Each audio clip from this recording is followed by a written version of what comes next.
This is an ABC News special report. Now reporting, George Stephanopoulos. And we are coming on the air right now with the breaking news that the pioneering musician Prince has died at the age of 57.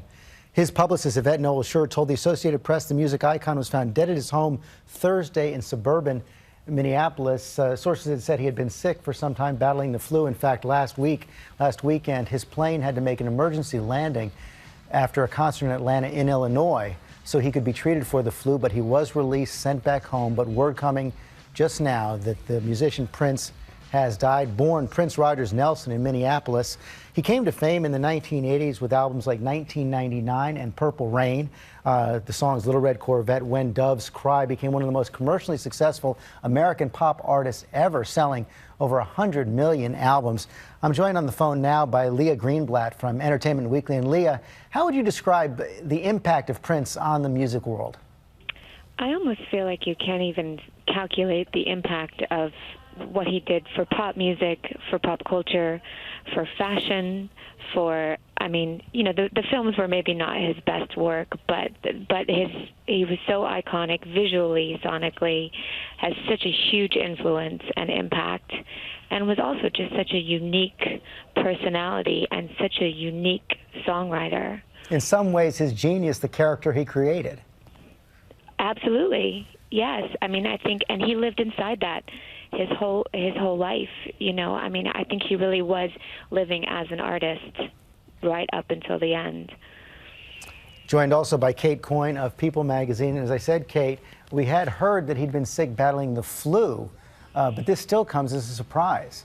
Oh, it absolutely does. I just don't think anybody was prepared, especially even after the incidents of last week, when what we were told was, well, he just had the flu and he's okay now.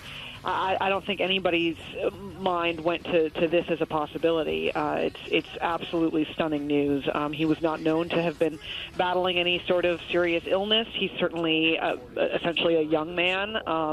57, this is just not the age in which you expect to lose someone. Enigmatic figure as well, changed his name several times, including that period where he even had his name was a glyph, and then he was known as the artist formerly known as Prince. Yeah, I think that really speaks to the fact that, as you said, George, he created something of a character for himself. Although Prince was actually his given name, the persona of Prince and no last name had a sort of element of mystery built into it, and that served him quite well because he was a very private person. He didn't share much about his personal life, and that entire episode in which he was fighting against a record contract that he felt enslaved him, and he changed his name to a symbol, and then went as the artist formerly known as.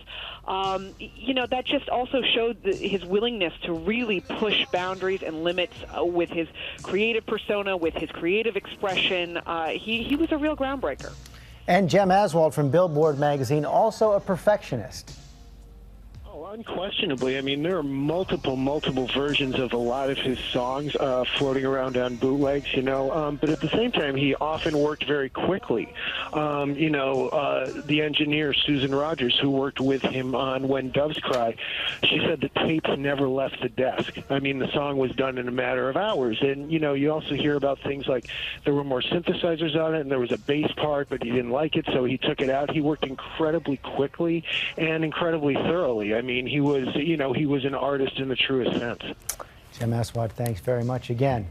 The news that the pioneering musical artist Prince has died at the age of 57 in suburban Minneapolis. We're going to have much more tonight on World News Tonight. You can follow this anytime at abcnews.com. I'm George Stephanopoulos in New York. Have a good day. This has been a special report from ABC News.